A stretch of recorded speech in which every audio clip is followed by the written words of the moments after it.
What if I told you that your first home not only didn't cost you money, but could actually make you money? What if you could afford to buy more house with a smaller monthly payment than you'd get from renting? Sounds pretty good, right? Well, in this video, I'm going to be breaking down why buying a duplex as your first home could be one of the smartest moves that you make, especially if affordability is something that you're struggling with. And just a heads up, there's a few key steps that if you skip, could end up costing you a lot more than it should. Let's start with the first reason that people even consider buying a duplex as their first home, and that is cash flow. When you're buying a duplex, you're not just buying a place to live, you're buying a second unit as well that somebody else will pay you to live in. That rent that you're collecting from that second unit is not just nice to have, it can completely change your monthly numbers and your monthly budget. On a $750,000 duplex, which is quite reasonable in Hamilton right now, with a 20% down payment, you're looking at roughly, depending on your financial situation, $3,400 a month. Let's assume that that duplex has two units, each two bedrooms that are roughly identical to each other. Now, for a decent two-bedroom apartment in Hamilton, you can be looking at around $2,000 a month in rent. And if we subtract that from your monthly mortgage payment, you're now only paying $1,400 per month to live in this house. Now, if we compare that to you deciding to go and rent a similar unit, you'd be paying $2,000 a month. So in this scenario, you're actually paying less money per month to get the benefits of home ownership. That's the power of a duplex. Now, here's where it gets even better.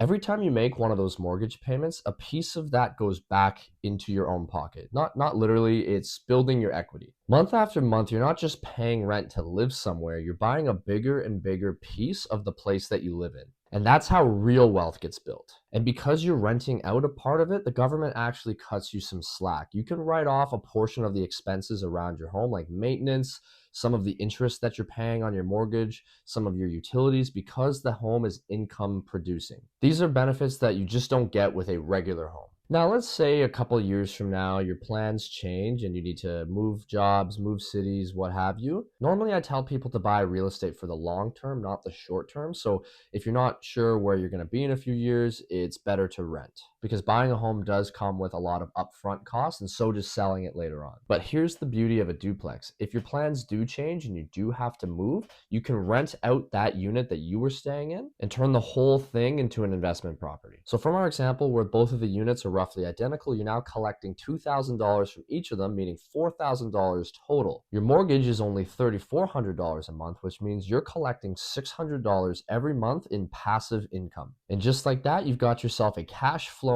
investment property. So congratulations, my friend, you are now officially a successful real estate investor. This particular strategy is known as house hacking, where you rent out a portion of your primary residence to help you cover the cost of living there. It's one of my favorite strategies, especially for people who are trying to get into the market and who are struggling with affordability. There's a lot of benefits to doing this, and as long as you do your homework, there is very little downside. And if this is starting to sound like something you'd actually want to pull off, grab my first time homebuyer survival guide. It's 100% free. It'll just walk you through the entire process of buying a home in Hamilton. I'll let you know what to look out for, what mistakes to avoid, what questions to ask. It'll help you buy something without getting overwhelmed, overpaying, or getting screwed over. It's packed with all the tips that I give my first time buyer clients. So it's down in the description. So if you're interested in that, go check it out. All right, there's a lot of benefits to buying a duplex, but like I mentioned, there's also some downsides and you have to make sure that you're prepared properly for them. Now let's talk about what can go wrong if you don't do this the right way and what you need to be aware of prior to buying something. A duplex can be a gold mine, but it's not all sunshine and rainbows. What you need to consider is that when you buy a duplex, you're not just a homeowner, you're now a landlord, which means you have the responsibilities of one. You're sharing your property with somebody else who is now your tenant, which means that you have to deal with some of their drama as well. Maybe they lost their job. Maybe they're going to call you at 10 p.m. because the toilet's leaking. This can be quite the interruption to your daily routine. It doesn't mean that it's not worth it. You just have to make sure that you're going in with your eyes open and that you put the proper systems in place to minimize that. My biggest recommendation for you if you're considering a duplex and putting tenants in there is to screen your tenants. Don't just hand the keys over to somebody who has their first and last month's rent deposit and a nice smile. that can backfire really, really quickly. I've managed properties in Hamilton myself, and I have experience screening and dealing with tenants. So if you have any questions about that, you can send me an email or drop a comment below. I'll help however I can. Another thing you want to consider very carefully is that not all duplexes are legal. Some properties might look like a duplex with 2 units, but it's not legally recognized by the city as having 2 separate units. I've seen buyers get into huge trouble over this. They buy something assuming that they're going to be collecting that $2,000 a month in rental income, only to find out that that second unit isn't approved. So now they're caught between a rock and a hard place. They're either unable to rent the unit out, or they're doing so illegally, which means that the city can come and shut you down. The solution is to always verify that a duplex is legal and compliant with the Hamilton bylaws before you buy something. Or at the very least, verify that it can actually be converted into a legal unit if you need to go that route. You'll want to bring somebody through who knows the building code, who knows exactly what to look for to make sure that the unit is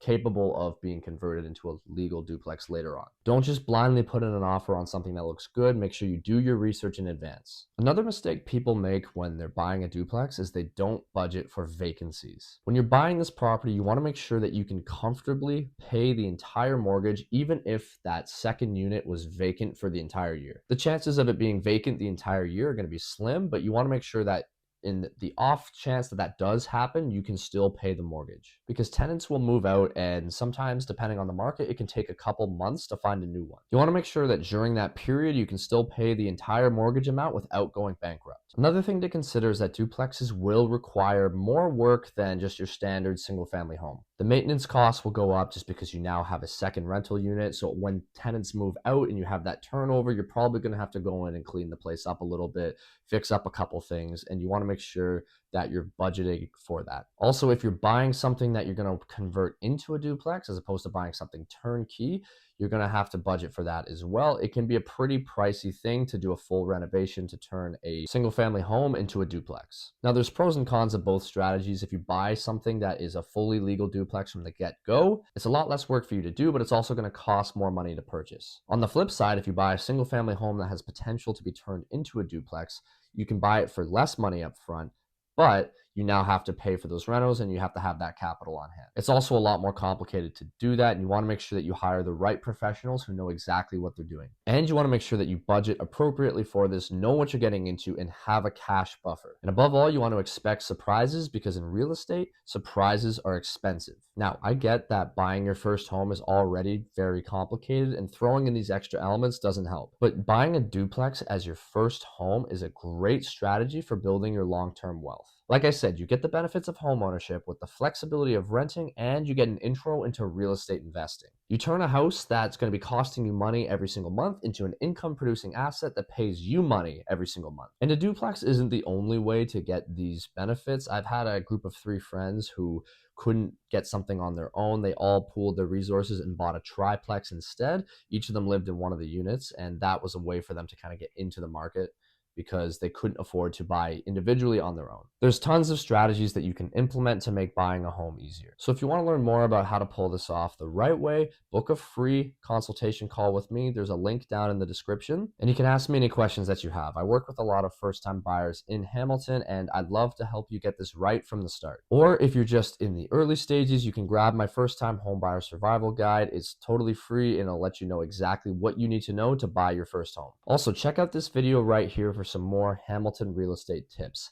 If you found some value in this video, please don't forget to like and subscribe for more videos like this. I'm putting out 2 a week covering general real estate tips in Hamilton, anything that will help you buy your first home and to do it the right way. Thank you so much for watching. I'll see you in the next one.